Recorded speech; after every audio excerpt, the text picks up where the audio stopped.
Hi there. My name is Karen Wolfley, and I live in Hatfield, Pennsylvania, which is in the suburbs of Philadelphia.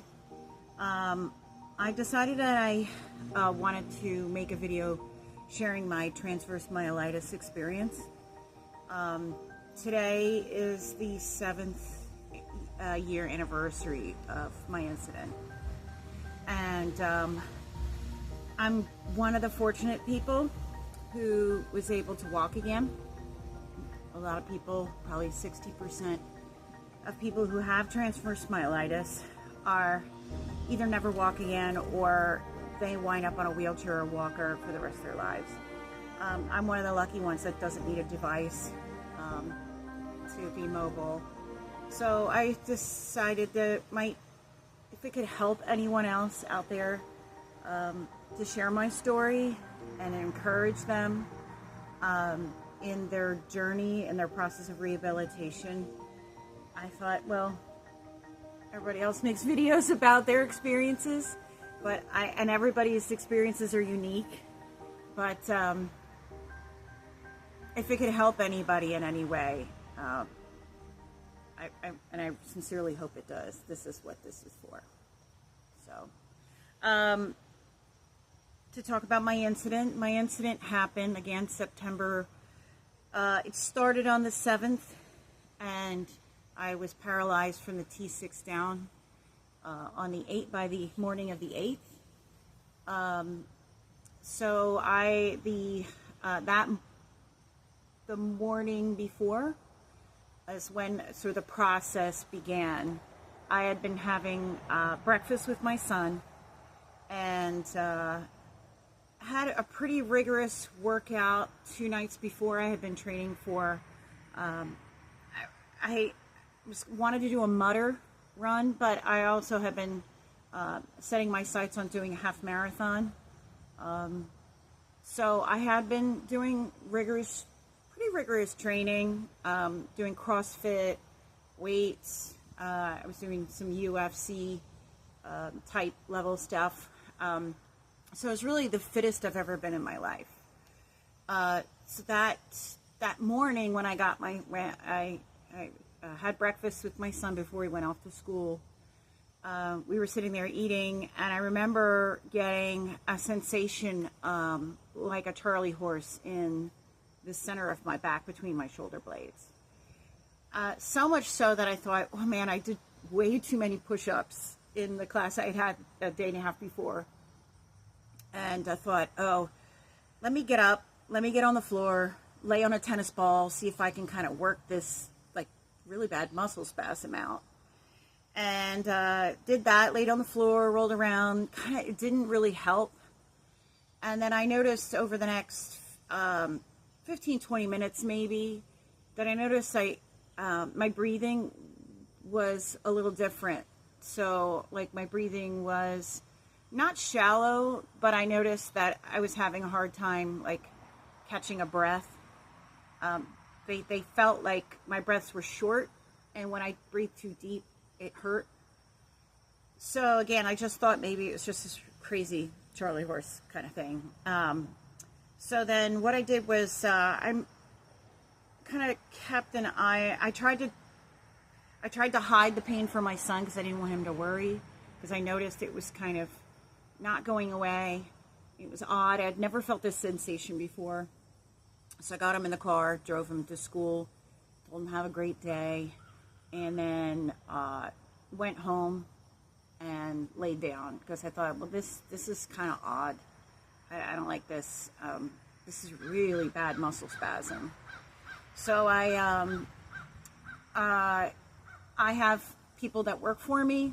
I had a store at the time. I still have it.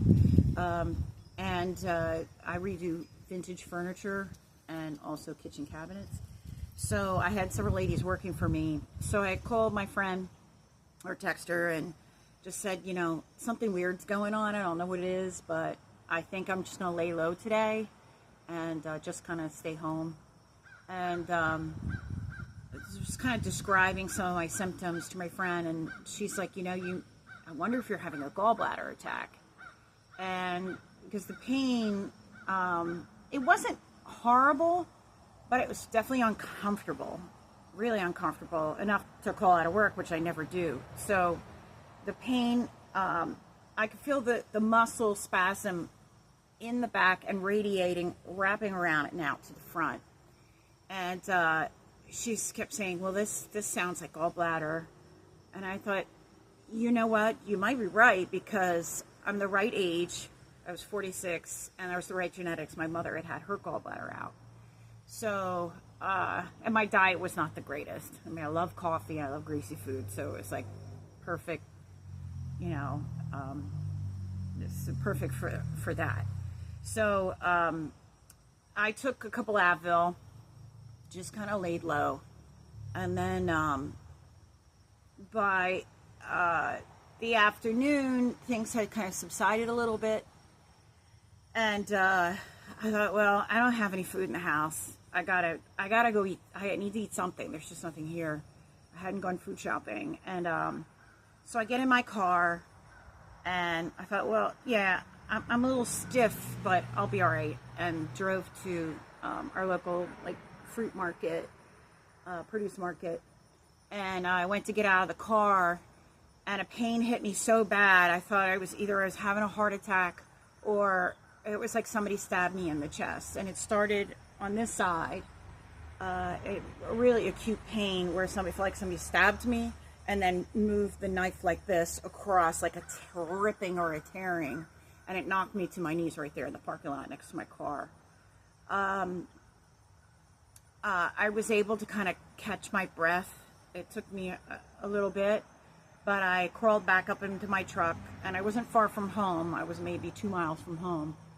So I got, the pain again sort of subsided, and then I drove home, and as I was driving home, I texted my friend, like, something's wrong. I'm in an incredible amount of pain. Something's really wrong. So I got home, I did the same thing. I took another 2 Advil, I laid down. And part of the reason I didn't think it was to go to the hospital or anything like that was because every time something like it happened, it kind of quickly subsided.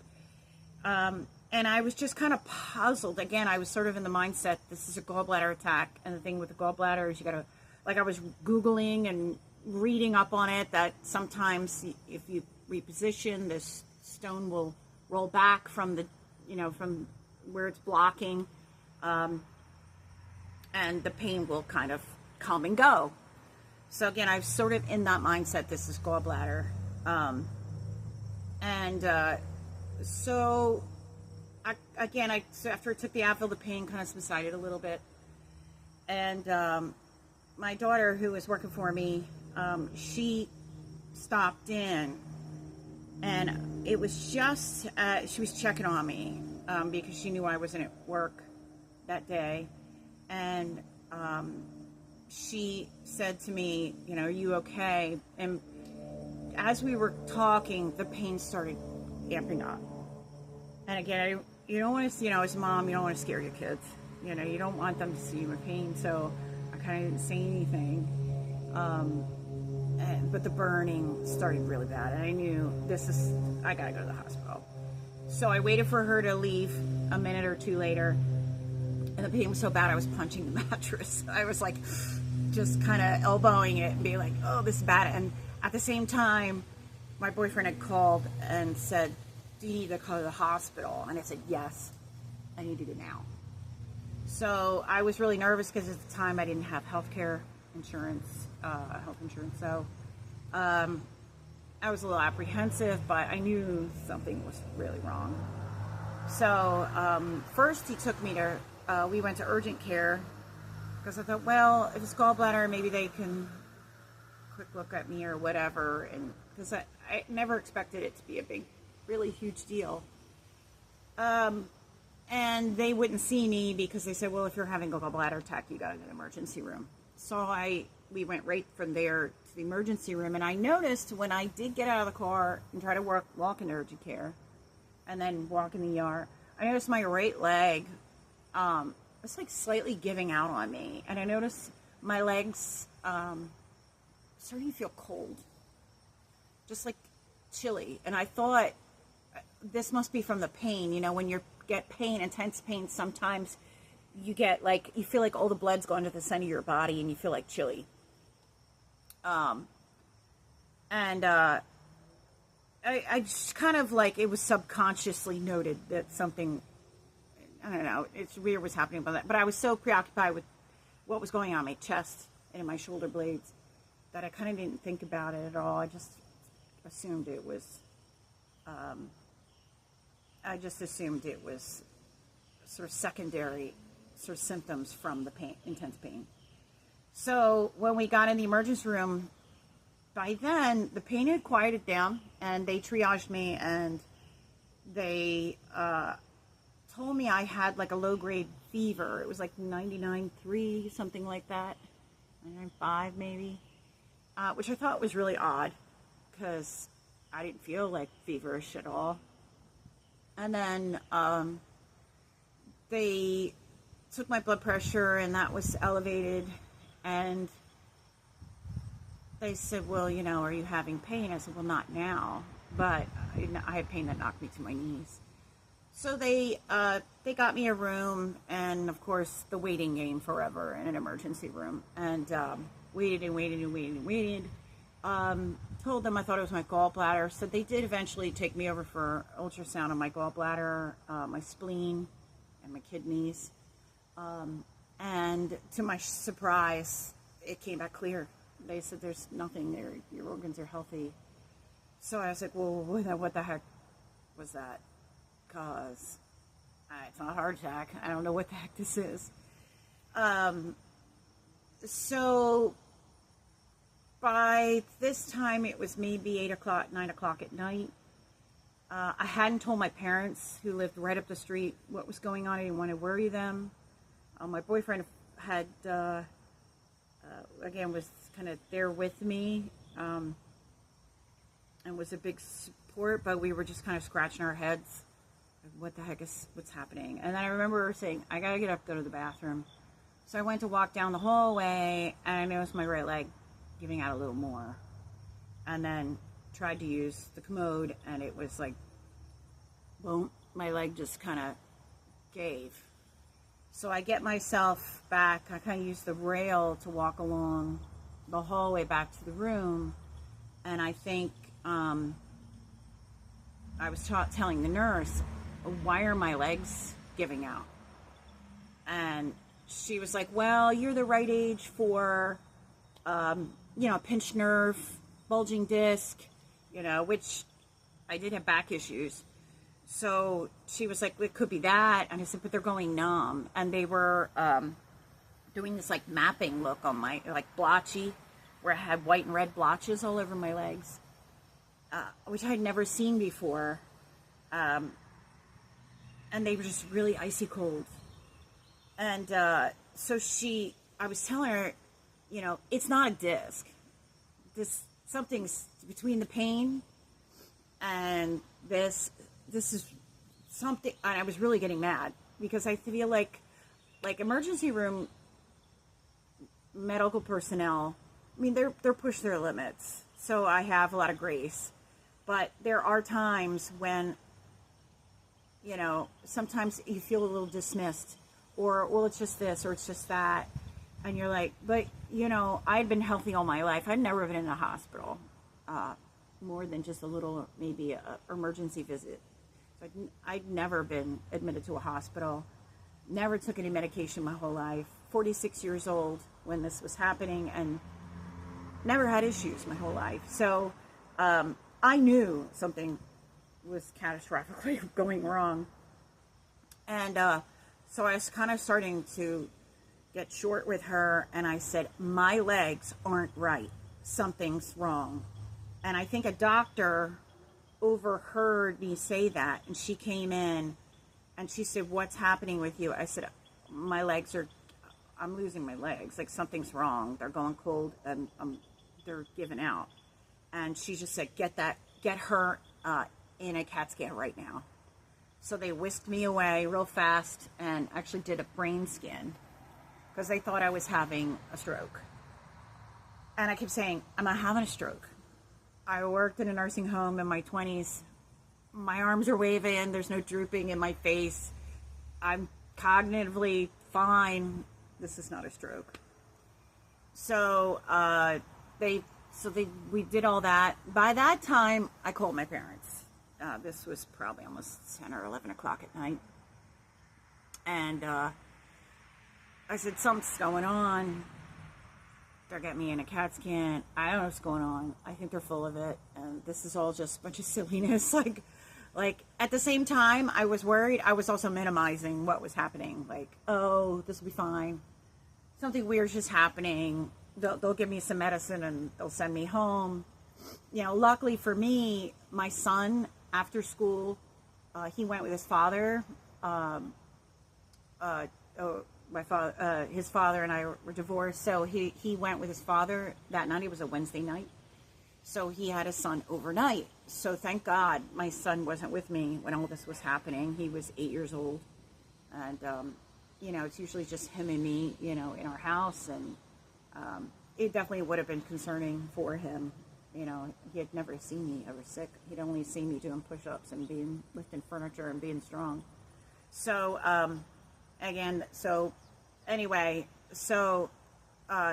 my parents came. My mother, God love her, she was Italian, so she's a little emotional, and my dad was kind of taking it all in. He's a little more stoic, and my mother was kind of like, what's going on? What's happening? And I bet you they're gonna find out it's gonna be nothing. It'll be fine. And I was just kind of laughing it off, and the doctor came back in and said she's had a lacunar infarct.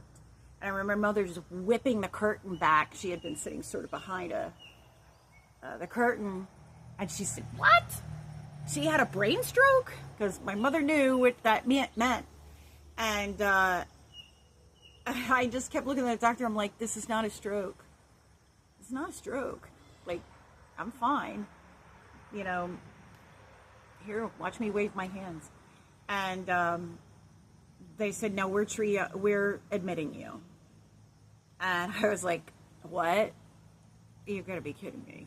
Yeah, that's not possible, because I'm going home. And she said, no, we're admitting you as a stroke patient.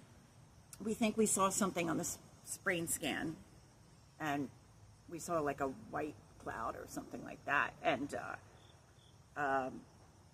yeah, and you have to lie flat, and you can't get up, and you have to use bedpan, and neurology will be with you in the morning to take another assessment, of what's going on.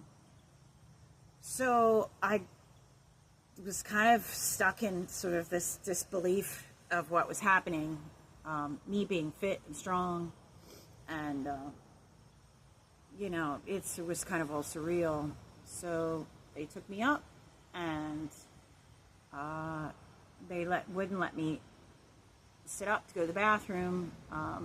I had to use a bedpan, which I couldn't use. And I said to the one nurse, I said, I beg of you, give me 10 seconds. Let me sit up. I'll have it all out, because I was dying. I just couldn't do it. I just couldn't use it. So thank God she let me. And that night, overnight, I had just had horrible nightmares all night. Was in and out of just horrific nightmares. I woke up in the morning and realized from the breastbone down on the right side was completely useless. There was nothing. I was dead. On the left side I was maybe 50% paralyzed. And I noticed that I could still feel touch, which I was very grateful for. But it was the strangest sensation to be able to feel your legs and not use your legs. It was very odd. It was such a strange presentation of what a stroke should be.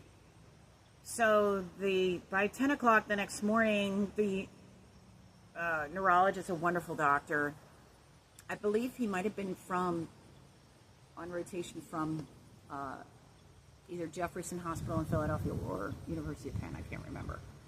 But very good neurologist, and he came and he said, "You haven't had a brain stroke." I said, "No, I know I haven't."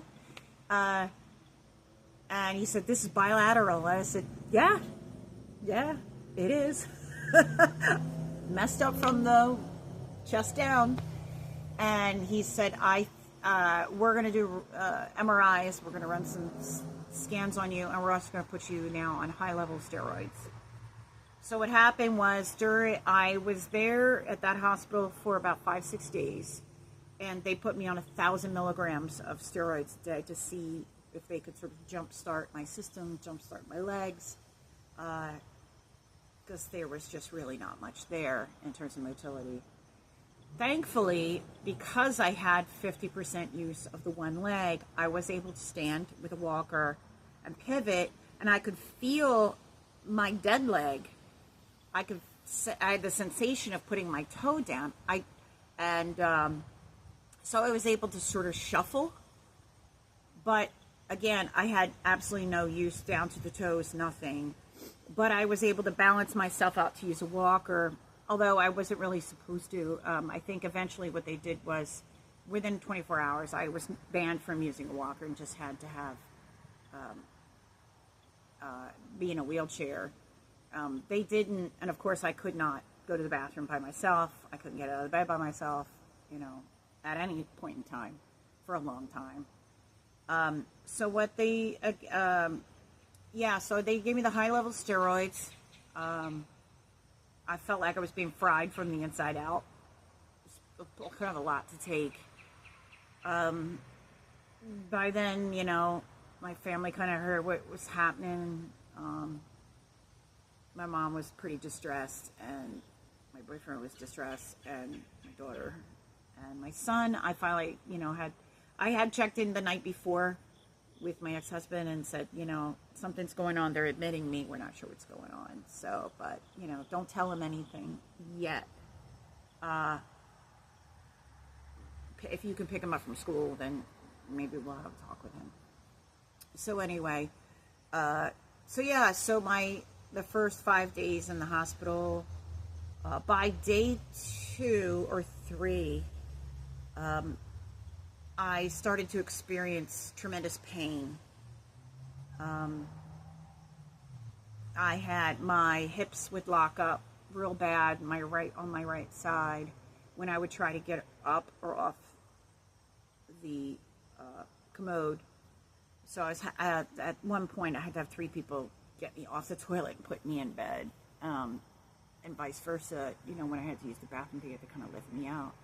And I thought, where is this incredible pain coming from out of my hip area? And that's a longer story for later in this video about what was happening orthopedically. At the time, I didn't know what it was.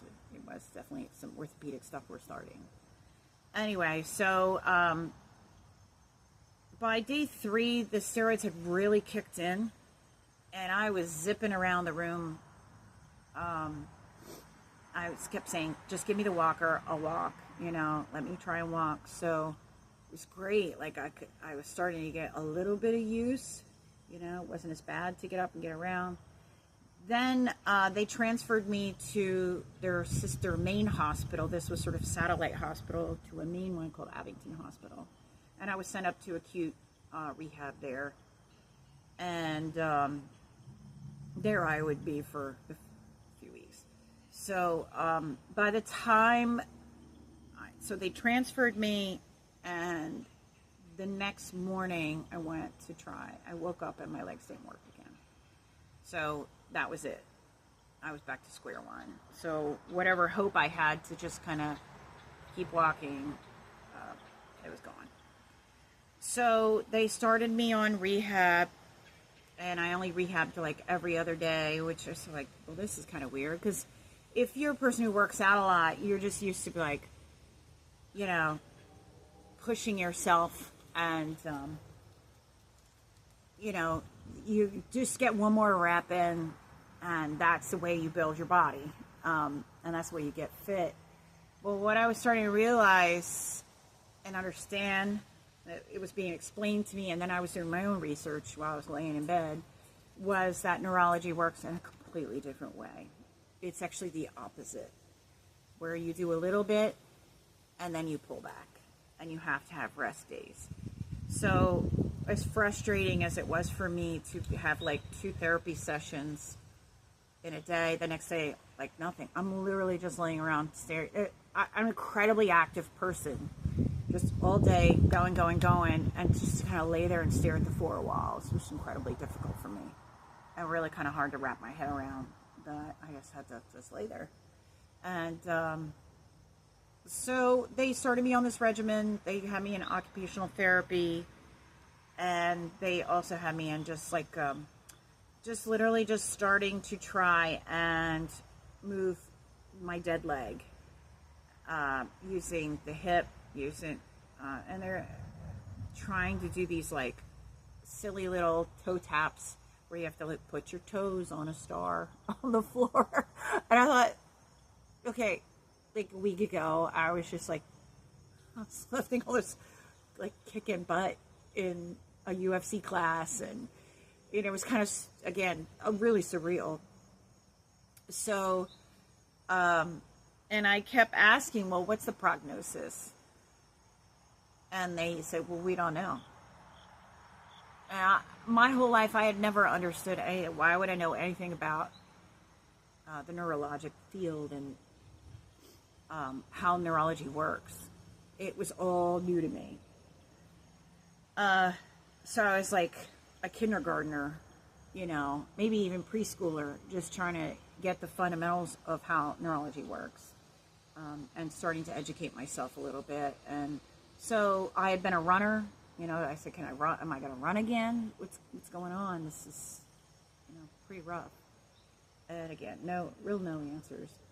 So while I was there, I think I was there a couple weeks. I know I was hospitalized for a total of 16 days. And, just had to be pushed around in a wheelchair again. Just kind of, again, down square one. Wasn't really allowed to use a walker to walk around at all at that point. Just in occupational therapy to sort of learn how to transfer and things like that from chair to bed. And I was watching while I was in therapy there, people who were coming in with stroke. There was a lady there who was like 80. She started at the same time as me, and in 2 weeks, she was up and walking around. She had come in a wheelchair and was walking around and was getting discharged to go home. And I couldn't even wiggle my toes at the end of 2 weeks. So I was a little discouraged. But trying to stay positive. And again, I was learning that with neurology that I believe it's a 1/4 inch growth or restoration with therapy per month. And seeing as the injury was in my T6, I had a long way to go.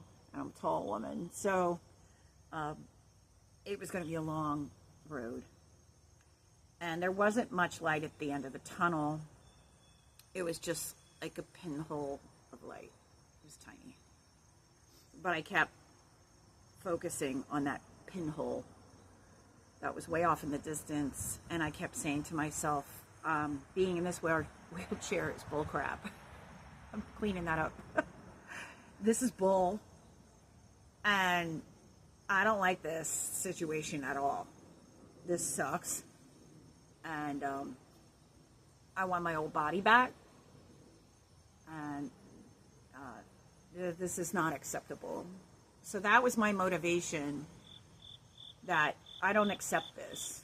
I mean, you have to start to learn to, it takes a few months for you really to accept what's happening to you. But on another level, I don't accept this. Being a highly active person. So, I was kind of fists in air at this condition. In the meantime, I was still getting tests, gamuts of tests, over and over and over and over, you know, just more MRIs and more scans and more blood work and a spinal tap. And because at that point, you know, when I was in the first hospital and the second hospital, they were trying to figure out what caused all this. And that was the thing, is what caused all this? This came out of nowhere. I was fit. I was healthy. I was barraged by a rotation of doctors coming in every day, asking me the same questions. Wave your hands, touch your nose, wiggle your tongue, smile. When were you sick? When did you have a cold? I haven't had a cold. I haven't been sick in years. I've been sick in 4 years. I haven't had a cold. Oh. Have you had joint pain? Have you had rashes? Have you had... No, nothing. So there was nothing for them to put their finger on and say, aha, this is it. None of that was there. I had nothing to give them. So again, just more batteries of tests coming up negative for everything. And I'll talk about diagnosis in a little bit. I don't want to veer off of like the initial like hospital stay. So there's more to that, the diagnostic side to go into. So anyway, again, I was spending these long days in bed and just researching. And I don't know what it is about me. I was not a very good student in school. But when something happens to me or my loved ones, I go to the internet and I start reading. And I don't just like read anything. I was watching clinics on neurology and clinics on paralysis and outcomes and stuff like that. Because they were calling this idiopathic transverse myelitis, meaning we don't have a reason why it happened. So I kept looking at the statistics, case studies, trying to find something similar to mine, where you just present it's acute pain and paralysis. I only found one case study that was very similar to mine. So it was a little frustrating, real frustrating. Most of the people with TM or with similar syndromes like Guillain-Barré or Epstein-Barr, like cousin syndromes like that. I don't know if syndrome's the right word, but disorders like that. There's like sometimes a viral exposure, you know. I didn't have that. So at least I think I have it. So again, sort of frustrated. So finally I was able to get released. My progress was very minimal, but at least I wasn't a fall risk after a couple of weeks. They considered me that I was transferring safely. They had me practicing just getting up a little step. And, you know, they had to teach me to do that without a working leg on one side. But again, I was so grateful that I could feel touch. We also discovered some other things, which is my left side of my body, I had 0 pain sensors. So it was like my body was split in 4 quarters right here at the T6. From this side down, I had no pain. I could feel touch and no pain. So when they gave me my heparin shots, I would have them do it on that side, so I didn't have to feel the needle. And I used to tease my son when he would visit. I'd say, punch mommy right here. And he was nervous to do, but I'm like, go ahead.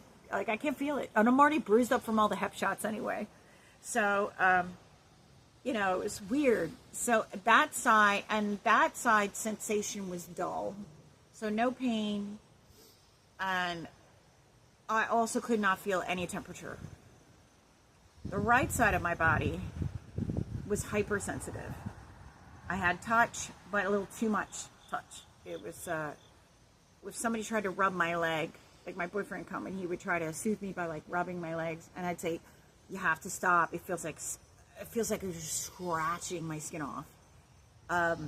And then on that, again, that side, I have felt hyper cold, just hyper everything. And again, no motility at all. So when I was discharged, they kept me for a long time.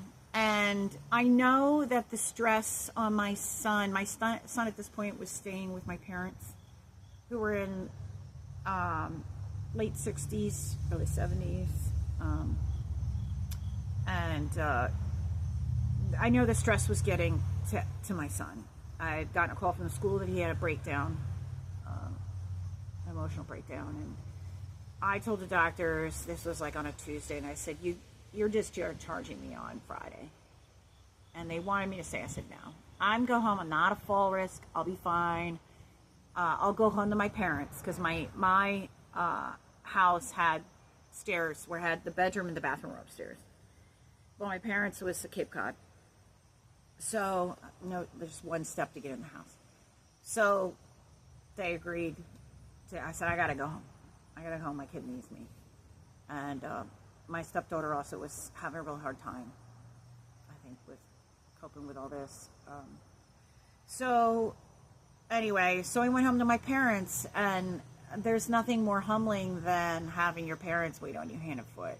And from being super fit to I couldn't even go to the kitchen and get my own cup of coffee. It was hard, and then to sit there and watch my mom cry when I was doing rehab because I couldn't do anything. Like, I could barely do anything. And just shuffling around on a walker. There's nothing more humbling than that. So however badass I felt before this incident, I was pretty much the reverse of that in my situation. So I was getting at home daily check-ins, and I was there for about 48 hours, and then spiked a high fever out of nowhere. Was running about 103. And I had read in the paperwork when they discharged me that any fever above 102.5 is concerning. So, yeah, and I was definitely above that. So, went up back in the emergency room, and they readmitted me for another week. And that was hell on earth, because, it had been a beautiful Indian summer. It's my favorite time of the year. And to sit and stare at four walls and not be able to get out of bed. I couldn't even get out. I wasn't even allowed to get out of into the wheelchair to go look out the window or anything. It was sheer torture. I'm a very nature-oriented person. It was really, really tough. And that, I think, was my lowest point, because they put me then on another round of steroids, and my face just swelled up. I just had shovel face like you wouldn't believe. It was like, just like a moon. And they don't know what caused the high fever. They think it was, again, an exposure to maybe something in the hospital, a bug, a virus, something. My blood work looked fine. And I said, well then, I ran fevers for a couple days. And I was getting severe migraines while this was happening. And then they had, one of the worst things was my veins collapsed, and they had a terrible time finding a vein. And it was kind of like, it was like a whole nother level of hell. Also, they were trying to run these tests on me that I had to, not eat for 12 hours. So I remember thinking, being in so much pain between the headache, not eating, just my veins being just shot. They're constantly jabbing me. I can't get out of this bed. And I kept thinking, this is why I think people, I could see if this would go on for long, why people give up. Because you're just in so much pain that you're just like, okay, Jesus, I'm done here. Luckily, within a few days, all that had sort of subsided. But yeah, they kept me for a week and couldn't find out what the heck was going on. So, again, I was discharged to home, and to my parents' home. And there I just began to rehab. And I had a business, I had a store. And as soon as I was able to, I had my dad drive me over there so I could be in my business. And I think it was one of the best things mentally for me that I was in a wheelchair. I couldn't really do too much with the walker. I would fatigue out real easily. I would probably be active for about 10 minutes, and that was it. Like, active in terms of, like, just being out and about in a wheelchair. I was completely wiped. During rehab in the hospitals, I remember the nurses commenting how fit I was up top because I had been doing so much upper body work. I was always doing abs and stuff like that. I was always aware as I was aging, getting into middle age, I had double curve scoliosis as a teenager, and I was always aware that I needed to be very fit to support my spine because I did a very physical job, and I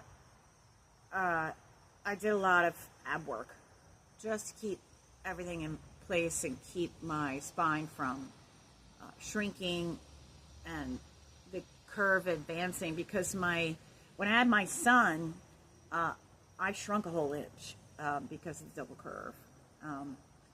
And so I was very aware that people who have scoliosis really you have to be vigilant about staying fit. If you're not, things get much worse. So, so I was kind of remembering where I went with that, but it was really tough for me to not be at work. Again, I kept going back a little every day, so 10 minutes. So the nurse had said, now I remember, the nurse had said, not the nurse, the PT said, it's a good thing you were as fit as you were when this all happened. And I said, well, why is that? And she said, people who have strokes or car accidents or spinal cord injury, your body wants to get back. Your body wants to get back to where it was. And you can get it, you could try and make that a goal to get it back to where it was when it happened, when the accident happened. But you'll never go past that. You'll never be better than that. So she said it's a good thing you had a high level of fitness. Plus, my upper body was supporting my lower body through wheelchair, walking, whatever, shower, just holding my own body weight up. So again, that fitness kind of played a role in recovery. So that was huge. And that was like encouraging for me. It also put me in the mindset of, okay, this is what I used to be like.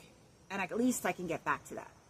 I may not surpass that, but I can at least try and get back to that if I can. So again, as I was in recovery, that initial recovery mode, again, watching more, and then I started to go into the deep dive of YouTube, watching YouTube channels, and just people who had similar circumstances to me with spinal cord injury, and like, well, what was their recovery like? What was the key? What was the key to getting as much motility back as they could? And I remember seeing there was, and I can't remember her name, but there was a woman who was on Dancing with the Stars who had spinal cord injury. I forget how it happened, but she had been rehabbing for 10, 15 years with her leg. She had terrible paralysis, and one day her toe just started wiggling, and that was such an encouraging for me, because it meant it was like a voice in the back of my head saying, don't give up, don't stop, don't stop, don't stop, don't stop. Even 10, 15 years out, you don't know what neural pathways are being rebuilt, and you don't know the connections, the reconnections that are happening. But it's almost like, even though your brain and your legs don't communicate, you're encouraging that through muscle memory, that your body like desires to heal itself. It's just an incredible thing that the body just wants to go, it just wants to heal. and you have to encourage it. You have to keep telling your brain with its communication to sort of like the vast unknown, like that signal, we don't even know if it's connecting, but it's still shooting those neurons downwards, from your brain down. And I would try to explain it to my boyfriend one day, because he was having a difficult time understanding like what was really happening. And I said, it's like your brain is the electric center, and there's all these Christmas lights shooting down. Some go down your arm, down your leg, down your back, down your legs, and down your back. And it's like all the bulbs from here down are not lit. And so when you flip the switch on and you tell your body to do something, it only goes so far. But if you continue to rehab and try to push yourself, the healing, in the meantime, the healing process is going on with your neurologic system, that maybe you get an extra bulb this month. Maybe an extra bulb lights up that didn't light up last month. Or in 6 months, because there were periods of time where you just have this plateau, no improvement, and you think, what am I doing? This is it, I'm done, you know. And then all of a sudden, after 6 months, another light bulb will turn on, and that spurs you on to the next set of rehab, you know, more weights and you know, whatever, you know, it just again, that pinhole of the light at the end of the tunnel becomes just slightly brighter. So that's kind of my initial incident. So the diagnosis was, again, was like idiopathic, was a bit of a mystery. So what caused all this? And it took a few months to get to the bottom of it, what they think. So my initial triage, all the initial blood work. So I came in with a low grade temperature around, again, 99.3-ish, which I thought was odd at the time, because I didn't have a cold or anything like that. So when the initial blood work came back, my white blood cell count was very high. It was either 12 or 13 for the first week, which is, again, very odd. I had been, again, a healthy person, wasn't, just trying to be fit, you know, as much as I could at 46. And it was just kind of weird that, like, I wouldn't have even thought to go to the doctor and have blood work. Other than maybe, now I had planned on it as a sort of a routine middle-aged kind of thing, like, let's take a look and see how, but, you know, what's going on in my body, but I hadn't had any symptoms. So it was kind of one of those things where you kick the can down the road because you're a mom and I'm running a business, and, you know, it's one of those things where you just kind of put it on the back burner. So it was so shocking to me when they came and told me my white blood cell count was so high. Also, they had done a spinal tap, which came back negative for everything. My father suffered from multiple sclerosis. He was diagnosed. He had symptoms some symptoms at 25 that resolved themselves. Then which they didn't know was MS at the time.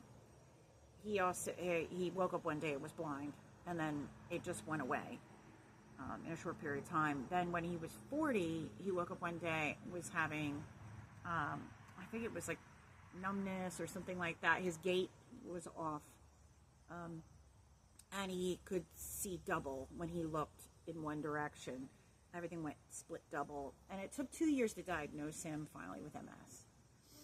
He had different incidences over the years, like when I was away at college, where he would wake up and his legs wouldn't work.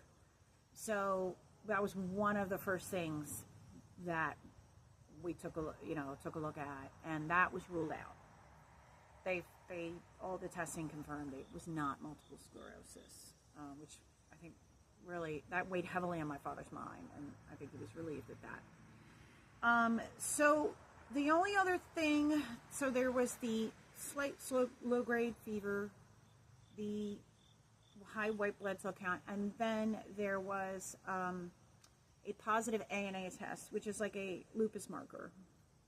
Now, again, as I'm going through all these therapies, as I'm in all these couple different hospital stays, teams of doctors were coming in at different times. Like, not a team like came in the room, but like my neurologist would come in and he'd have another doctor with me because they had not seen a bilateral presentation of what they weren't sure was a stroke. In the beginning, it was kind of fuzzy. Was it still a spinal stroke? Was it a transverse myelitis? The jury was out for a long time, kind of still is, but they knew definitely it was transverse myelitis. So they were just, again, running all these tests, looking at my blood work and puzzled, because the whole time I was in these hospital stays, they kept running that lupus marker and only came up positive once. It did not come ever, ever, ever again, even to this day, has never come back positive. There were other odd things. There was an RNP test, which is a ribonucleoprotein test, that was way out of whack. And what that marker indicates is, like a mixed tissue disorder. So it's like we have autoimmune, but we don't know what kind. So probably 3 or 4 months after the initial incident, they put me on Cellcept and hydroxychloroquine. So basically, they were treating me as if I had lupus, even though they couldn't confirm I had lupus 100%. Again, the barrage of doctors that came in every day and asked me the same questions. Do you ever have a rash? Do you ever have swollen joints? Touch your toes. Let me see your knuckles. Let me see your knees. Do you ever have swelling in ankles, joints, kidney issues? No, nothing. Rashes? Never. Never had a rash never had a rash. Never. So again, it was kind of a head scratcher for them, and they just kept probing and probing, and I was like, I really have nothing for you. I'm sorry to disappoint you. So that was, again, so their philosophy was, this was what they called transverse myelitis secondary to lupus, and they believed that what happened was an autoimmune attack on my body, that something was stirring up in my body that I was unaware of, and my body got confused, and instead of attacking something maybe that might have been viral, could have been bacterial, don't know, it attacked a pinpoint on my spinal cord at the T6. And when that happened, this is what they believe happened. When that happened, the spinal cord swelled. The pain the intense pain that knocked me to my knees initially was literally like I was blowing out a transformer in my nervous system. That I had, the swelling occluded the artery that runs down the spinal cord and tore. Just like tore a little hole in there. That's what they believe happened, and that's why the pain was so acute. It was literally like I was blowing it. I was just, blowing out a transformer. And I'm so grateful in so many ways for that pain, because so many people with transverse myelitis are misdiagnosed at the emergency room, and that's how they wind up in a wheelchair for the rest of their lives. I read case study after case study after case study of people who went to the emergency room and they said, you have a slip disc. And they saw a slip disc. Maybe, you're 42, you have a slip disc. And saw something maybe even on the x-rays or whatever. And were sent home. And they were saying, but I'm having numbness and tingling and weird shocks and things like that. And here they didn't realize at the time their nervous system was blowing out. By the time they had the big, they woke up and their legs didn't work. The nervous system at that, wherever it was so degraded, they never walk again. The damage was already done. So it's this silent, low grade symptomology for a lot of people. where it's not knock you over the head, something's wrong, go to the hospital. I am so fortunate and blessed that I literally had a blowout in my back. That I wasn't going to be happy until I got answers when I was at that emergency room. That I knew something was so cataclysmically wrong. So every day I'm grateful for the knife, the stabbing chest pain, because it made me acutely aware it was happening, whereas so many people just don't. And again, I can't even imagine. It was hard enough waking up with the damage I had and facing the future with what I had, but I still had a lot in reserve. I still had, the damage wasn't complete. So I'm just super grateful to be in that 30 percentile that is able to walk. So anyway, so back to the diagnosis. So Cellcept is one of the medications that they put me on because they don't know why my body attacked itself and why in particular the spinal cord. I did read a lot of research about spinal cord TM, and it's a mystery. They don't know. They think they might have isolated a gene, possibly some sort of protein way down there on a molecular level that is a code that maybe it picks the spinal cord. And I could be wrong. It's been a while, a really long time since I've looked at the research. But it's kind of a head scratcher. Why does the body choose that spot? Now, lupus, we all know, can choose other things to attack. Kidneys, for instance. So, mine didn't attack organs. It attacked that. So, again, it's sort of a mystery. So they put me on Cellcept so that my body, it's an anti-organ rejection drug. That'll, people who get liver transplants, kidney transplants, things like that, they go on the medication. So their body doesn't attack the new organ as a foreign object. So, same thing, same concept. So my body, it keeps my immune system from going too haywire and being overly vigilant and wreaking havoc on the wrong things, So there's that. I started out pretty high dosage. I think I was taking, was it 1,000 milligrams a day, something like that. I was taking 4 pills a day for that. Then when I'm not on as much now, but the initial. So the other pill was hydroxychloroquine, and that for a lot of lupus people is a lifesaver because it's something that it's an antiviral medication. They found it used to be used back in the day before it was used for lupus. It was for malaria. People recovering from malaria is an antiviral, and phenomenal medication, low toxicity. Most nursing mothers can take it. So very low, not hard on the system, but they found that it had a secondary benefit, that it helped people with autoimmune diseases where it sort of calmed things down. So they had me on that. And I said, well, how long am I going to be on these? And they said, well, for the rest of your life. So there was another level of acceptance, accepting what was happening, accepting my rehab, the slowness of rehab, and then accepting somebody who hadn't been on pills. Again, another humbling experience where I've never been on medication my whole life. Well, that's those days are gone. So dealing with that. So again, so to this day, I've heard different things from different doctors.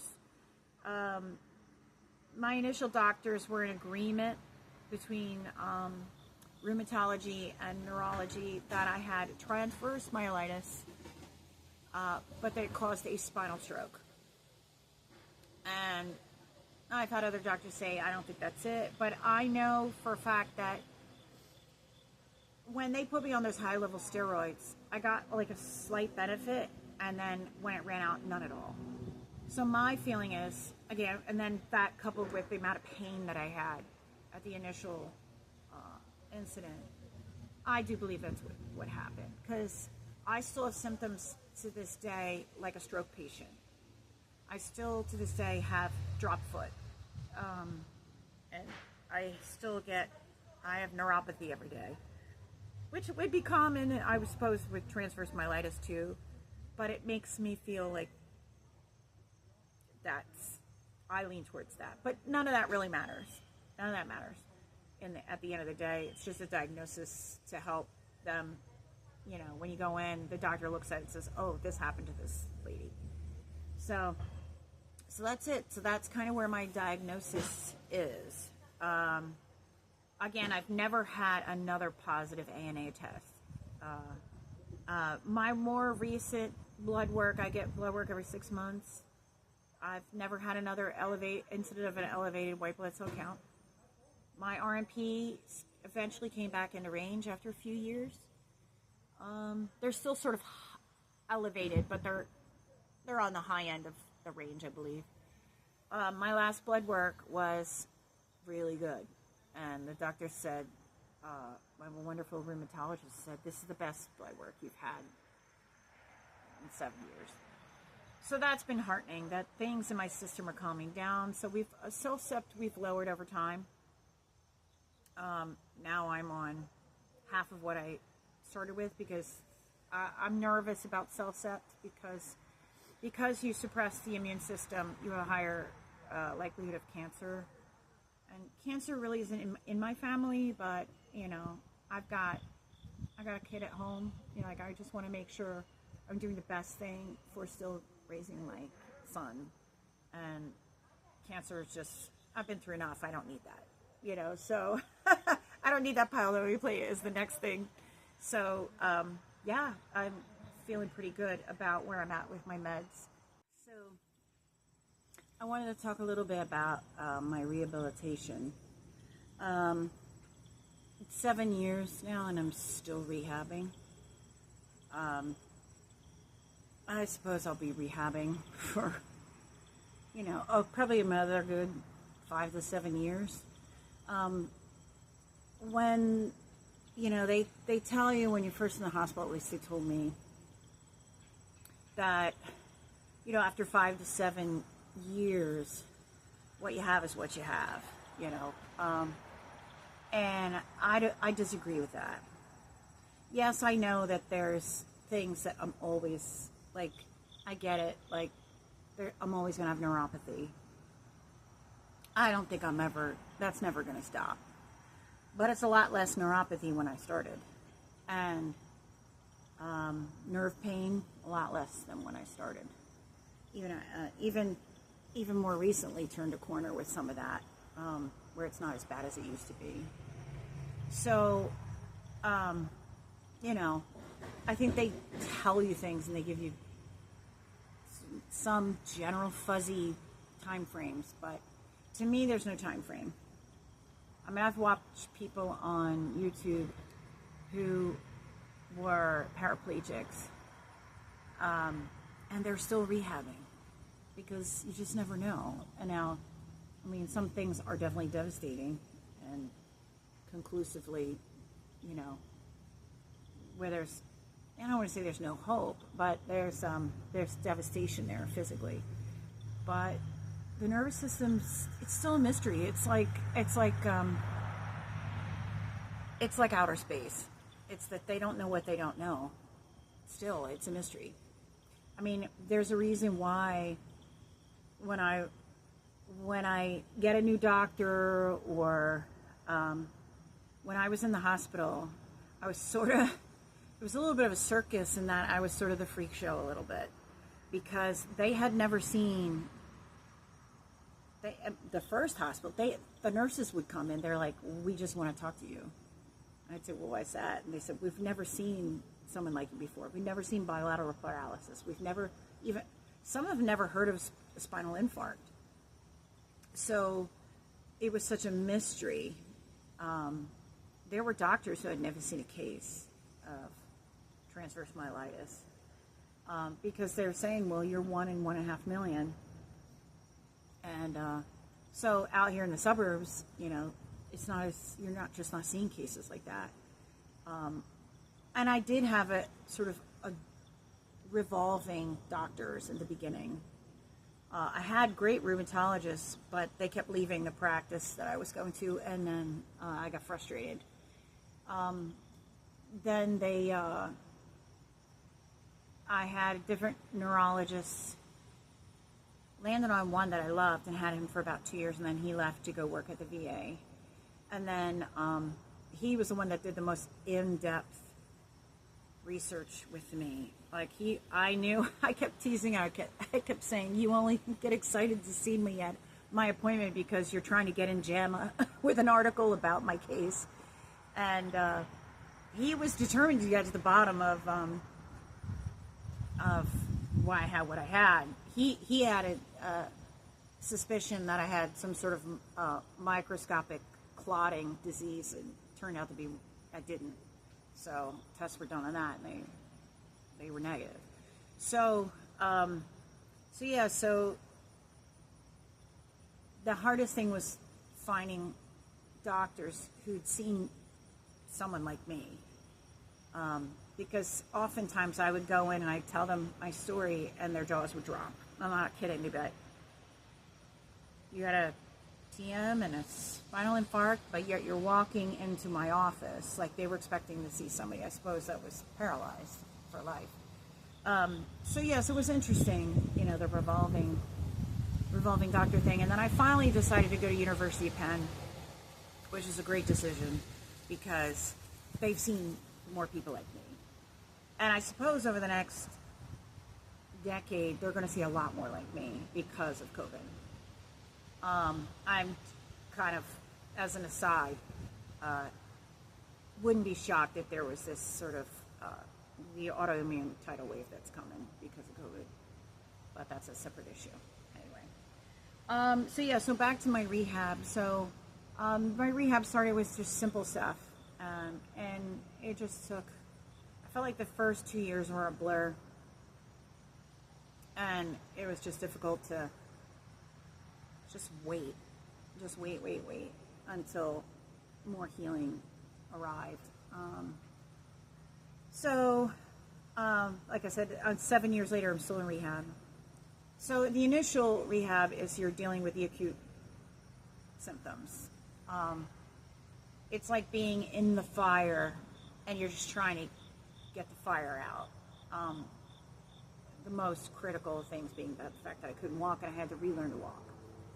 And so mechanics were the first thing. Mechanics was the big thing, like them teaching me about walking and how the body actually does, how the mechanics actually work in walking, and how much never knew before then. I just took it for granted. But that the hips are the epicenter of everything. And of course, everything got knocked out, so I didn't have a lot to work with. But the building, we had to go back to square one of building blocks, which was, if I was a baby, I'd be crawling. It was just trying to crawl. So forget walking. Let's just get you to the crawl stage. So, and some of that had to do with just waiting for the neurology to start to heal a little bit. And I remember the day I was able to move my toe on one side for the first time. And for that, again, the light and at the pinhole light at the end of the tunnel got a little bigger. So, but it took a long time to get there, to the toe wiggle. So, but yeah, I had, initially I had good rehab at the hospital I had, and then I was, discharged, and you had to sort of find your way with finding a rehab center that could deal with somebody like me, because I had bilateral and had so many issues going on. Luckily, I just had to do that part of rehab for the legs, but there are other people deal with other types of rehab, like occupational. I didn't have to have that once I was discharged. There's other things that have come later I mean, again, the initial thing is to get you walking. That's the biggest crisis. More now, the other rehabs are for pelvic floor, for bladder and bowel. Those are things that are still a challenge for me. When I was initially triaged and put in the hospital, I refused to have a catheter. If I could barely feel the sensation of needing to go to the bathroom, that was good enough for me. I did not want the risk of infections or UTIs or, weakening my bladder any more than it was already compromised. So I would tell them, I'm like, no, don't. And when I would go, it would be like 900 cc's. It would be 900 to 1,000 I was putting out by the time I got the sensation that I had to go. The pelvic floor weakness is what I'm currently working on because, with my walking, it's gotten to a certain point from, I would say, from the thighs down. I know the mechanics, they've gotten better over time. Even more recently, they're still getting better.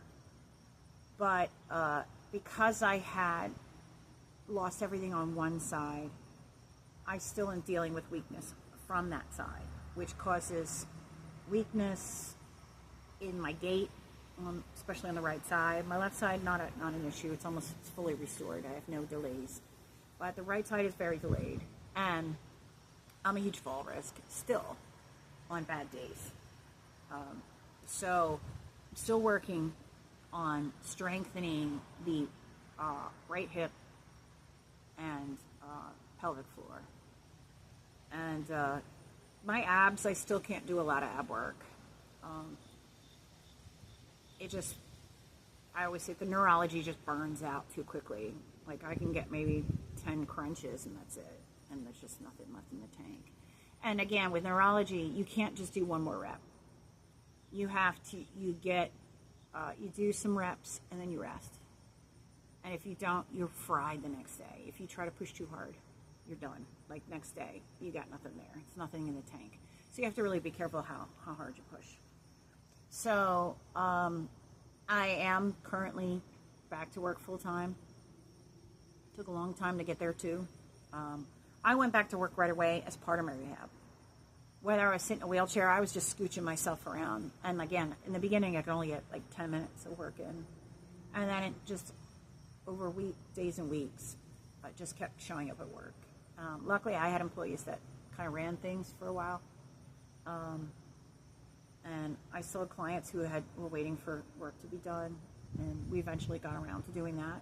And they understood. I had a really wonderful clientele. So it took a while, but I remember going in after 6 months and my doctors just being kind of floored at how much progress I had made. And I think that was partly because I went back to work. And I encourage other people to do that. Sitting around is no good. It's not good for anybody who's well able-bodied, let alone somebody who's recovering from an injury. So, yeah, that was part of my therapy, was just forcing myself. And again, the next day I would maybe pay the price a little bit. I definitely would take 2 steps back. But it's always the forward motion gives you the momentum. The moment, you stop, you're kind of dead in the water. So, like I said, the beginning is all the rehab's all about getting the fundamentals going again. And you worry about all the secondary stuff later. So now that I'm 7 years, I'm now finally addressing the secondary stuff, which is bladder retention, all that pelvic floor stuff. It's time to address it because it's difficult. It's difficult. Everywhere I go, I have to know where it's a bathroom. So, because I don't have much time. Car rides, I have to make sure I know where every Wawa is. I don't know if you all know what Wawa is, but in the Philly area, they're like gas stations with awesome hoagies and stuff. So, you always have to know, where are my pit stops along the way. I have to try and, before I head out for work, I have to try and take care of business before I leave the house. because I don't want to get stuck on a highway and not be able to find a bathroom. So we're working on that. So my next step is to see therapies are, so right now we're working on pelvic floor weakness, and a urogynecologist, because there's other issues there as well. So what people don't realize is that when you have a stroke or when you have TM or you're recovering from spinal cord, it's not just your legs that are affected, it's everything. It's everything. You know, because your body, it's just this amazing, a bunch of systems going on at the same time, and they're all dependent on each other.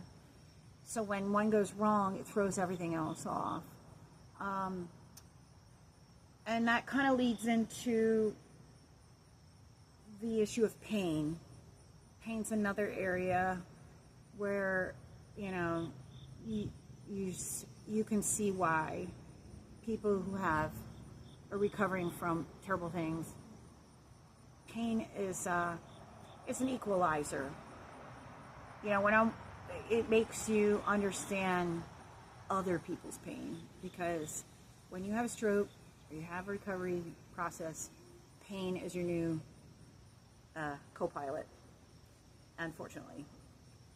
So the pain for me, other than the initial attack, which, you know, all that pain went away eventually, pretty quickly, pain started within 48 hours of my incident. And it was where, now looking back, I didn't know what it was at the time, because I had so much weakness initially. My SI joints began to lock up on my left side because I had no muscle response in those areas at all, no motility in those areas. I didn't know it at the time. I was like, why can't I get off the toilet? I'm in so much pain, I can't even get off the toilet. So the pain started then, and I would say then for the next 4 years, I had pain, not just every day, all night. I would wake up in sheer walls of pain because of all the weakness and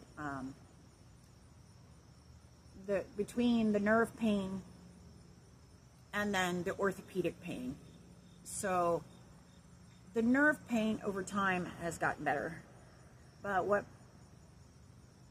happens after when recovery is you get this orthopedic tidal wave where everything, because of the weakness, because the muscles support the skeletal system, your body begins to break down in certain areas where there's weakness. And in other areas, they're overcompensating. So for 2 years, again, I couldn't feel pain on my left-hand side.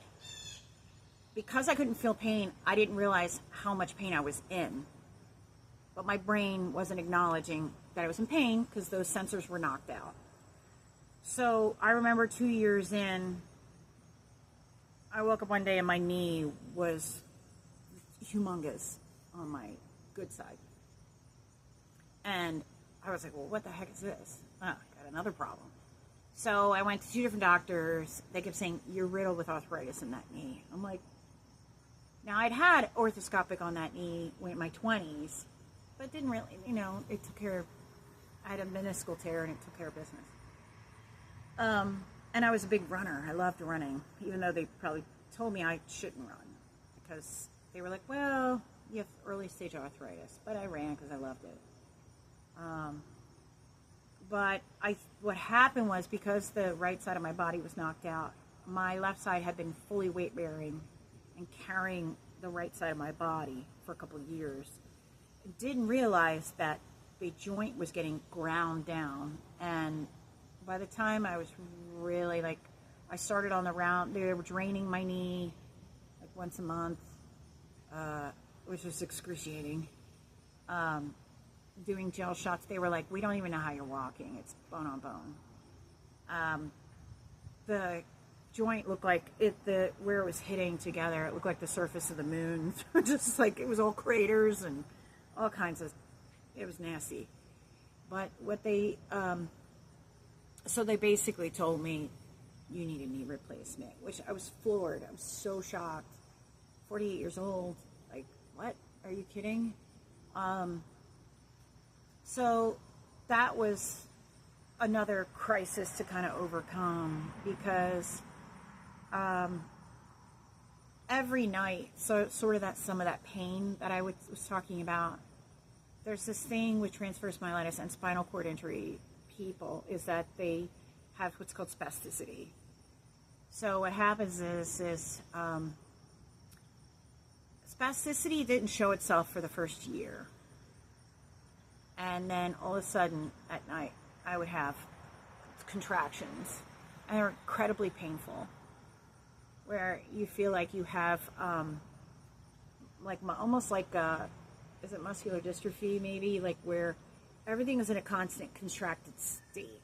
And I believe it's like, I don't know if this is right, maybe I'm getting this wrong, but it's when your body starts that healing process, this sort of manifests itself. At least it did for me. I don't know if it does for other people. But I was like, well, what the heck is this going on? Why are my legs like Charlie horsing all the time? And I feel crippled up from the chest. I could just get these crazy Charlie horses out of nowhere, especially at night. So, and the nighttime ones were severe and painful, because it was imagine a Charlie horse from your chest down to your toes on both sides. And sometimes people would just touch your leg and you go into full spasm. And at times it was unbearable. So,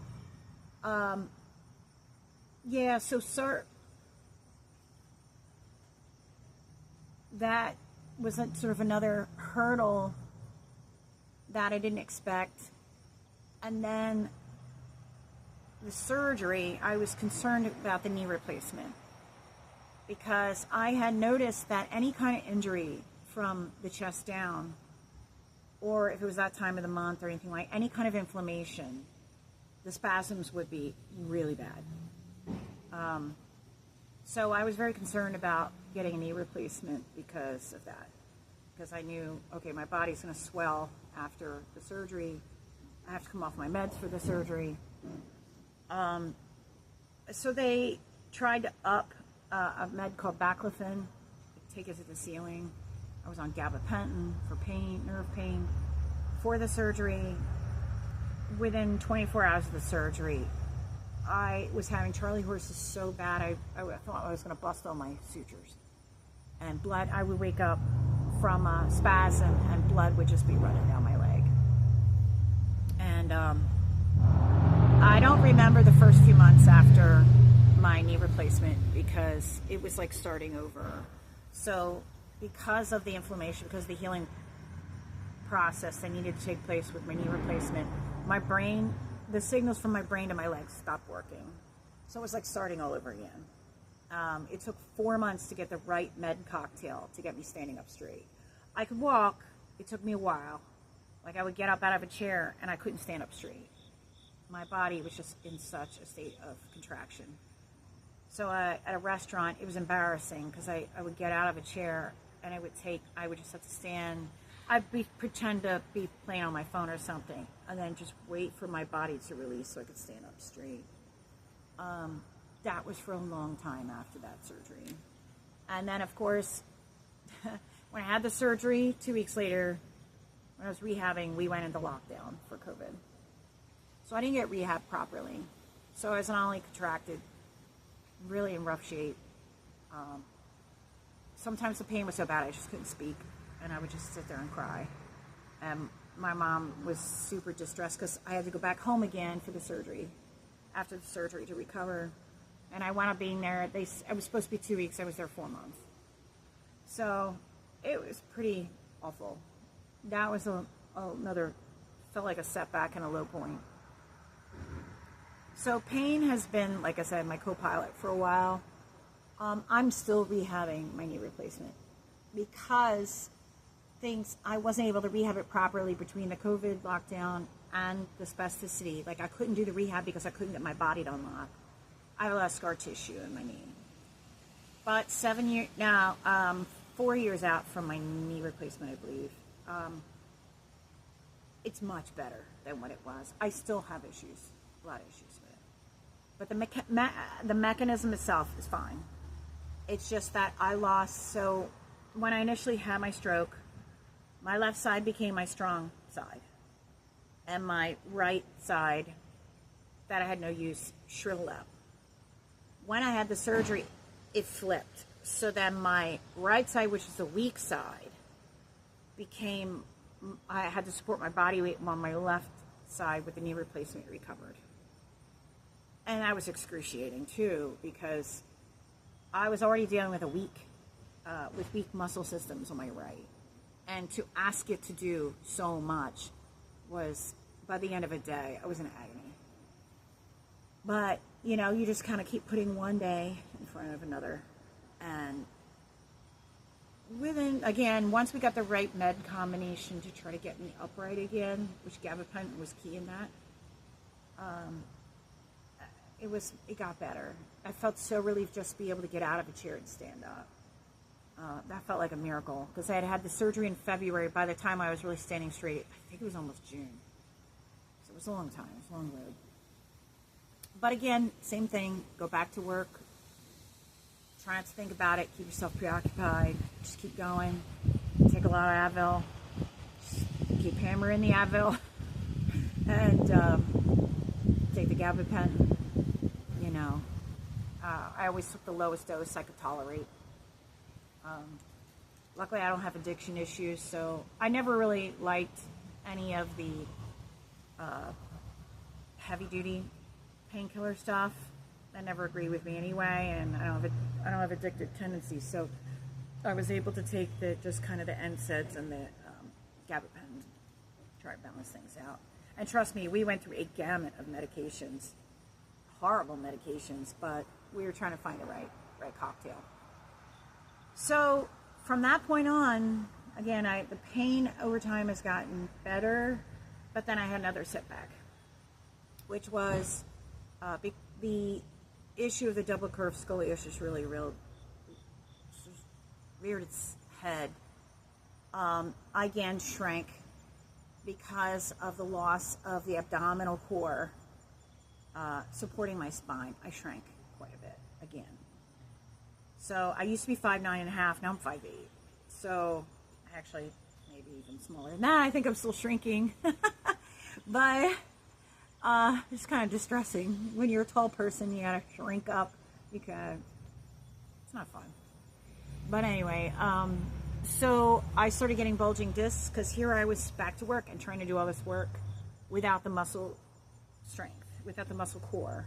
And again, the musculoskeletal system so interlocked that if you try to tax the muscles, the skeletal part can pay the price.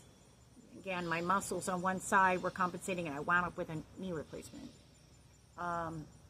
Then the other side, was taxed. It was kind of a mess. So with losing those abdominal muscles, I was getting bulging discs. And again, I have double curved scoliosis. That was even like I was like an accordion that was starting to compress. Which when I was a teenager, they told my parents there would be an issue of that down the road anyway, because most people who have double curved scoliosis have a long life of like dealing with these issues, like back pain, stuff like that. But again, I was trying to counteract that with being super fit. So, or as fit as I could be. So once those muscles were knocked out, I started on the rounds of epidural shots, injections for bulging discs. And I've been on that circus now for 4 or 5 years. And that's been difficult. The worst being this last year, just being constant sciatic pain. And the shot's not really working anymore. So I kind of got to the point where, you take a bunch of meds and it doesn't help. And, more shots and that doesn't seem to be helping. I finally was like, oh, heck with it. Let me go back into rehab for this again. Instead of it, now I don't have to rehab for walking. I have the rehab to try and move this nerve and find a way to manage the rest of my life with, that street in San Francisco. That's what my spine looks like. So you're trying to deal with those things. So I started probably about 3 months ago with a chiropractor. Very gentle chiropractor. I always have mixed feelings about chiropractic field, but because I'm more oriented towards the massage therapy field. My mother was a massage therapist. But at that point, you're in so much pain. You're just trying to find somebody to get you out of pain. So I went to somebody who's very gentle, and my legs were so far out of whack. Like, my legs were 1.5 to 2 inches off. So no wonder, and then plus, I have a weak side. So it's constant battle, tug of war between my curves and gravity, and then weakness on one side, and plus my trunk is beginning to twist with the scoliosis. So it's no wonder I was in so much pain. So I started with that, and then I went back to PT for sciatica. And I tell you, it's made a big difference. I can sit here, I'm not in any pain. There's nothing shooting down my leg right now. It comes and goes. I was going to the chiropractor twice a week. Now I'm down to like once a month. I'm sort of pulled it back. The big challenge was I had a lot of kitchen cabinet work the past 3 weeks, and it did start kicking it all up again. But then I rested. I was doing my PT, tried to faithfully do my PT exercises, and I have a day off today, and it's kind of subsided. You can feel like I woke up, there's no pain when my feet hit the floor. Life was good. Again, anybody who has recovering from anything like this, pain is the name of the game, because you do get to the point where you're just sitting there crying in the doctor's office, and you don't know what else to do. And they don't know what else to do. You know, I have a wonderful pain doctor. But, you know, he's kind of like, I don't know, have you tried this med? Have you tried that med? Yeah, I tried them all. I got them all the bottles up at I got a pharmacy. But what you have to do is take control of the pain and say, I will try anything. Because everybody's different, and everybody's bodies respond differently to pain. Meds, and you have to be an advocate for yourself. And if you don't, you just feel helpless, and just sobbing. And it's awful. It's just awful, like I had no life. And my son's watching me struggle every day just to get one foot in front of the other from the time I woke up to the time I went to bed. And God bless him and my boyfriend, and like, they're wonderful. They're so patient, because I am horrible when I'm in that amount of pain. I'm not a nice person. And, you know, you just have to, again, you just have to keep going forward and be forward thinking, and not allow yourself to wallow too much in that misery. Just be active. And I've been encouraged. My dad's been having a lot of back pain, and I said, Dad, I don't want to hear month after month after month you've been in this pain. What are you doing about it? Have you tried this? Have you tried that? And praise God, he's going to start with my physical therapist soon, hopefully, and he's been starting stretching exercise. He's, I feel better, you know. So you have to always be forward thinking and thinking what will work. Now, some people do use medical marijuana or wherever they get it from. That's not for me. I did try CBD, and it worked for a while, and then it stopped working. And every once in a while, I'll try and start it again.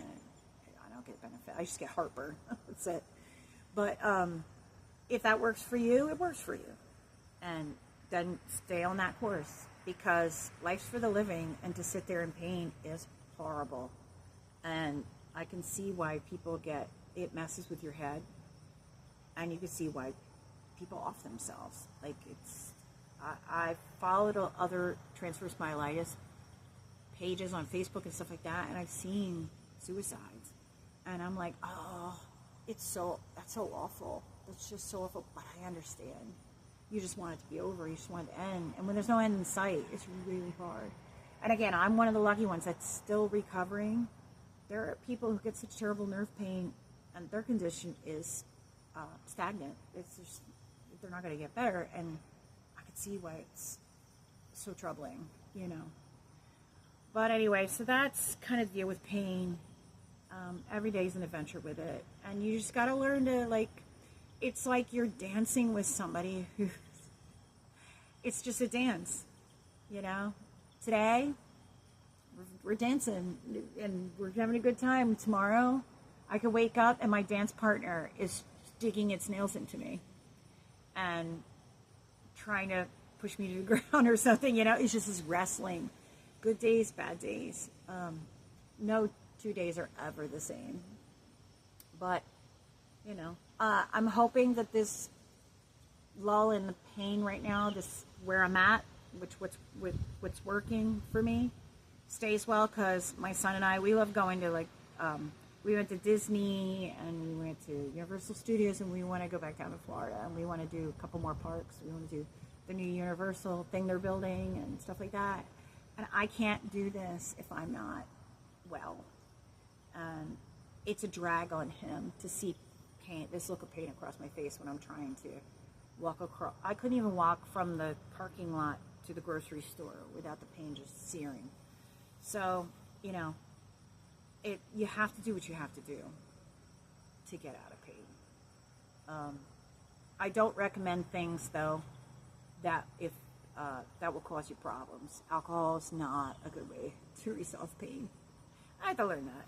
A couple times I took, you know, it's temporary, where you get, like, you're just in so much pain, you're just taking shots. That's not a long-term solution. But work with your doctors, and if your doctor's not giving you answers, you get another doctor. Fire them, get another doctor. Just don't take no for an answer. That there's nothing else we can do. Yes, there is. Yes, there is. Think outside the box.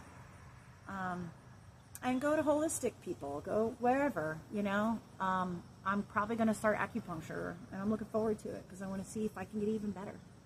So keep on keeping on with that. Again, with this orthopedic tidal wave kind of thing, you know, you just have to, it's the same way. You just never stop working on trying to improve. Like I said, my right side is still very weak. When we do these, it's amazing. Like, I can get through a day and to hang kitchen cabinets and hauling furniture and stuff like that. And then I'll get a rehab, and they isolate a muscle group, and there's, like, literally nothing there. Like, they asked me to do a clamshell, and I'm like, I can't bear it. It's amazing that it shows you where your weakness is. But that gives me new goals. New goals. It's like, all right, this is because, and I've noticed that we start on those little areas, all of a sudden my walking improves, and I have less days where I'm a fall risk, and that's a good thing. That's a good thing. First in the hospital, you know, you're just kind of one of many people they're going through in their rounds and looking at. And I would try and remember questions and stuff and write them down on a notepad to talk to my doctors about. Because I had so many questions. Again, I'm the type of person where something happens, I go to the internet, I just start reading. And it's okay to read up on your diagnosis. It's okay to do your own research. You have a brain. And I know there's certain... I think we're trained to just kind of listen to what the doctor says and just be like, oh, okay, yeah, this is like leaning on them for all the info. Well, they know all the info because they read and they studied, and yes, they have doctor degrees and things like that. And I'm not going to go to WebMD for everything. That's not good either. But what I did was I went to research. Like, I went to research studies on transverse myelitis and read them. And if there was a word I didn't understand, I Googled it, or I looked it up in the dictionary or whatever. Like, I had no idea what neuropathy meant. I had no idea what spasticity meant. Bilateral paralysis. There were so many words that I had to educate myself on, because the more you learn, the better you can talk to your doctors about what's going on in your body. So, like, I try to be as articulate as possible so I can tell them what's happening. So I would see them every 6 months, and all the different doctors, and I would say, they would say, how's your legs? And I'd say, I have tingling, I have this, I have that. And I try to be as descriptive as possible. I'd say, you know, when I do my rehab, then that whole night after rehab, it feels like there's a pinball machine going off in my legs, where it's like all these different bing, bing, bing. Like I feel like there's all these sensations going on, and my leg, the nerve activity is active after rehab. And then they could explain to me what's happening. So the better you can be with articulating what's happening in your body, the more they could say, okay, well, let's try this. Okay, well, let's try that. This is what's happening. But you have to learn the terms as well. So, you know, again, just reading up on transverse myelitis, reading up on spinal stroke, and just understand, like, statistically, okay, what was the recovery for these people, and what was the treatment for this individual case study. Again, I had said previously that there was one case study of somebody who was like me, who had no previous symptoms, but showed up at the ER with acute pain, and then, with acute paralysis. One study. But that was so helpful for me, because then I got to really understand how rare my presentation was. In her case, it was an underlying lupus. It was the first presentation of lupus. And it found out that 1% of lupus patients present with paralysis. 99% have butterfly rashes and swollen joints and kidney issues and all the other prototypical symptoms. Mine was this whacked out, really, really slim chance of presenting like that. So it made me feel even more vigilant about understanding what my body's doing and how it happened and everything. Because, again, since it's so rare, I walked in the doctor's office where they had never seen anything like it or never heard a presentation like that. And I was able to inform them. And the more comfortable you get with these terms, I feel like the more you're advocating for yourself, you're going to get better treatment, you're going to get better answers, you're going to get what you need. Because so much of this is, you could go home and sit in a wheelchair and just say, well, I guess this is my life from here on out. And again, going back to the beginning, I was like, well, this sucks. I don't like this. I'm an active person. I don't agree to this. And I'm going to fight with every fiber of my being to get back to the person I was. And I'm getting there. There are certain things I have come to accept I will never do again. I cannot run. The faster I walk, the faster the signals die from my brain to my legs. So the way I explain it to people is, when I try to run or try to walk fast, it's like when you have a flashlight with a battery that's barely got any juice left to it, and you turn it on, and it goes, woo. And then you turn it off, turn it back on, and you get a little bit of light, but then it dies out real fast. That's what my legs do when I try to challenge them too much. I still get spasticity when I've had a long work day. I had a tremendously long work week this week, and I woke up 6 o'clock this morning with my legs spazzing, and again, like nerve pain, just like in the beginning, terrible nerve pain. I get up. If I get up and walk, it calms down. I took a hot bath, you know. I didn't have to take a pill or anything like that. I've learned my routine to how to loosen up a little bit and make it stop. But again, it's these things, like, the more you know, the more you understand what you're dealing with. I highly encourage you to share this video with people you might know who have transverse myelitis or spinal stroke. I have a Facebook page I haven't posted in a long time, called My Spinal Stroke. Again, it's still like up in the air if I had one, but I believe I did. So watch other people's stories. I am so incredibly grateful that I had my injury at the T6 and not higher. I've had so many people I've followed who got struck in the cervical spine, who lost the ability to breathe on their own, their arms don't work, and it's incredibly sad stories, because there's a lot who don't recover from that, and they succumb to that. But there are a few, I know a person who actually did recover from that, and is back to work like me, and it's wonderful to see. And every once in a while we bump into each other, we'll compare notes. How's your neuropathy today? You know, and we know what we've recovered from, and I'm so grateful, you know. So watch other people's stories on YouTube. Again, if you're not getting answers, go to another doctor. I've fired doctors before. I've walked in, been unimpressed, and walked out. And, you know, it wasn't rude. It was just, I just never went back. And now I feel like I have a core team of people who are really pulling for me. When I see them, they smile, and they're like, because they know what I've been through, and they know where I've come from, how much further away I am than the person that was in the wheelchair. So, highly encourage that. But there are so many things that they don't tell you when this is all happening to you. And because they just don't know. But one of the things they don't tell you about with transverse myelitis, at least I didn't have that told to me, was the spasticity issue. It's huge. It's really huge. I deal with it every day on some level.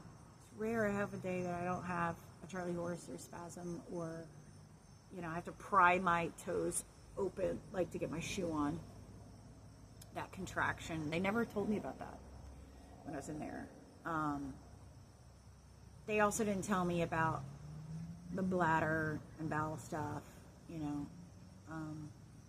Just what a challenge it would be. And even 7 years out, it's still a challenge. They don't tell you how to mentally get through all this, too. And if you're in the Philadelphia area and you ever want to meet up for coffee, you can go to my business page and inbox me if you want. It's called The Shabby Attic, and it's out of Skippack, Pennsylvania. Skippack. I have a workroom in Hatfield, and I have a store in Skippack. I'll meet and have coffee with you, you know. Like, I don't want people... I knew somebody, again, that had a similar situation to me, who gave up. And she passed away. She gave up. She went to a chair, she kind of sat in her chair and never pushed herself to get better. And there were children who were dependent on her, and they were without their mom.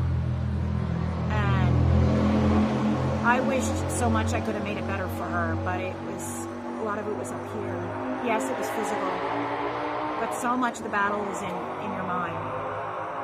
And you have to, again, I think sometimes, you know, if you're a mom, it's a motivator, because I wanted my kids to see strength.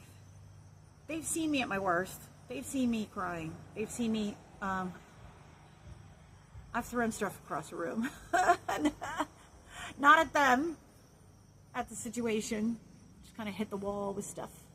But I want them to see that you can hit the lowest of lows and say, damn it, I'm not gonna let this win, you know?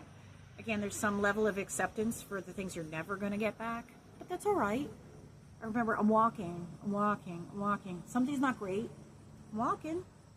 It's motility, you know? There's worse things that could have befell me, and, you know, it didn't. So things I look forward to, though the future is, again, I want to do some road trips with my son, and I don't want to have this incredible sciatic pain all the time when I get in a car or when I get out of a car, and I want to get that under control. I'm also, again, working on doing this pelvic floor work finally. That really helps so much. It's amazing how that's really helped improve some of my walking even better. I can't really do yoga. Yoga's really hard because of the spasticity and the contractions. But I want to be able to do a lot more deeper stretching than what I'm doing. That's a goal of mine. And to get through a work day without pain, you know, that's big for me. It feels good when I do have a day. Maybe one day a week I get through without pain. And again, like, when I am in pain, there's exercises I can do to try to relieve the pain a little bit. you know, nerve glides and things like that. But that's my goal, you know. My goal is to grow my business a little bit more, to continue to be strong, and to start to really enjoy things again. Like, I feel like 4 years of pain has really robbed me a lot of like things I wanted to do. When I went to school, I was training as I was training as an illustrator, and I love to get back to doing illustrative work. So I went to school in London for fine arts, and I'd love to get the business up and running enough that I can sort of step away and maybe enjoy some of that, because one of the scary things is thinking, will this ever happen again to me? Because there are transverse myelitis cases that have recurred for some people. They say that it's monophasic. For the most part, the majority of people who have this happen, it's just once and done. But I have seen cases where it's come back. I don't know if they were on immunosuppressants or not. I don't know. But, you know, you have to live as, I try to live as if it could happen again tomorrow. And it may never happen. They're pretty sure I was monophasic. Yeah, I'm far enough out now. But still, you know, we all don't know what tomorrow will hold. So I try to really enjoy things. I enjoy my son. We're in the heart of sports season now, and it's a lot, you know. I'm still a single mom. So, but strength through adversity. That's the name of the game. It's hard to get through a day sometimes, but strength through adversity. You just keep going. And I tell you what, that little pinhole that used to exist is so much brighter. I mean, it's a full sunny day out here. There is really no light at the end of the tunnel anymore. It's just light. So, no tunnel. It's all right. It's all good. So, I hope you enjoyed this. I hope this story encouraged you. Please, please, please don't give up. Just keep going. Surround yourself with people who are supportive. And if you don't have people who are around you who are supportive, then go online and find a community group. Reach out. You can say hi to me again through the Spinal Stroke page. I've been getting more and more followers on there, even though I haven't posted in a couple of years. I want to get back to posting a lot more. I'm going to post this video on there to show my progress from where I started. I am going to post several pictures too that I never posted before of some of my recovery. There's pictures of me with my double upright braces on my legs, or my one leg, and me with my cane, my quad cane and stuff like that. I'm going to put those up on there to show this is how far you can come. So, thanks so much for listening, and take care. Please take care of yourself.